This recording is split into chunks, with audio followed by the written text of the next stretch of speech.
Bonjour et bienvenue à ce troisième Gofunkan 5 minutes rien que pour vous autour du shiatsu, consacré cette fois à l'éloge de la lenteur. Le titre vient de 2-3 choses que j'ai vu passer sur les réseaux en même temps et qui s'appelaient éloge de la lenteur. Alors un éloge, c'est parler bien de quelque chose. Étymologiquement, on fait l'éloge du silence, mais on parle tout le temps. On fait l'éloge de la paresse, mais on travaille tout le temps.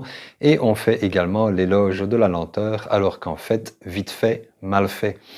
On nous incite à aller vite tout le temps et les enfants, dès l'école primaire, se font taxer d'être lents, ce qui n'est visiblement pas une qualité pour la société d'aujourd'hui. Alors remettons-nous justement 5 minutes à la place de ces vieux orientaux qui sont à l'origine de notre art et qui observaient et voyons ce qu'on pourrait dire de la lenteur.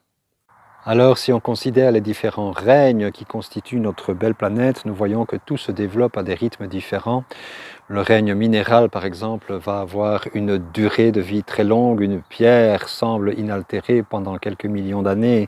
Le règne végétal, selon que c'est une petite plante ou un chêne, va se développer de façon totalement différente.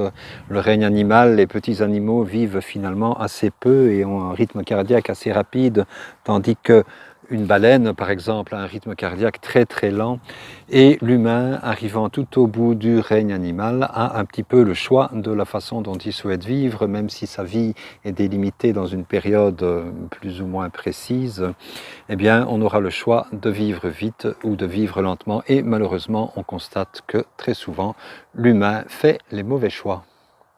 Et dans les réalisations humaines, c'est la même chose. Une cathédrale qui a mis quelques centaines d'années à se construire restera plus longtemps dans le paysage qu'un bâtiment qu'on a construit en béton rapidement et qui 20 ans après sera voué à la destruction. Alors, dans notre vie, comment impliquer cette lenteur? Eh bien, la lenteur est le présupposé indispensable à la rapidité. Tous les musiciens vous le diront, c'est extrêmement facile de jouer vite, c'est très très difficile de jouer lentement parce que tout simplement il faut tenir le beat et le beat c'est la pulsation vitale qui est lente et profonde. Quand on a ça, après on peut aller vite. Idem dans cet extraordinaire jaillissement du printemps qui est le nôtre maintenant. Le problème d'un tel jaillissement, c'est qu'il ne soit pas soutenu par une longue période de repos, d'intériorisation et de lenteur. Et donc, c'est très très souvent une des causes des dépressions saisonnières et des grandes fatigues que beaucoup de personnes éprouvent au printemps, c'est le fait qu'elles n'aient pas reconstitué leur réserve d'énergie en hiver. Et cela pose problème, il y a comme un déchirement, c'est comme si une fusée essayait de décoller sans avoir fait le plein de carburant. En séance de shiatsu, nous allons renouer avec cette nécessaire lenteur. Autant suspend ton vol, donc il arrive très souvent qu'on perde la notion du temps. Il m'arrive de lever les yeux, de voir que déjà 1 heure s'est écoulée. On est un petit peu dans une espèce de capsule temporelle isolée de la trépidation de la vie courante.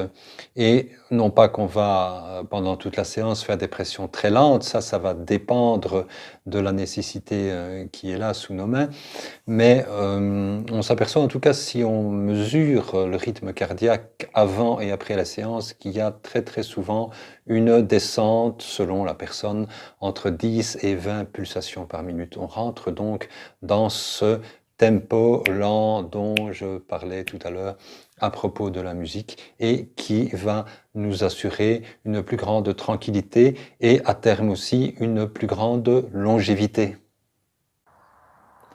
Voilà, éloge de la lenteur, pas seulement éloge, mais mise en œuvre.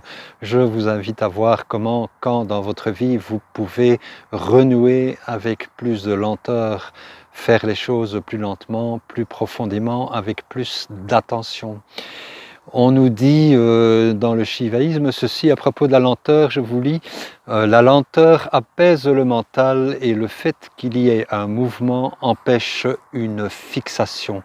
Bien entendu, l'énergie ne peut s'arrêter, il ne peut y avoir stagnation et donc tout l'art va consister à trouver le bercement, comme on dit là-bas, le bercement entre l'immobilité et la rapidité, et ainsi nous mener dans une nouvelle intensité de vie. Voilà, merci d'avoir écouté. Essayez de renouer avec la lenteur et, comme on dit en japonais, Dewa Mata.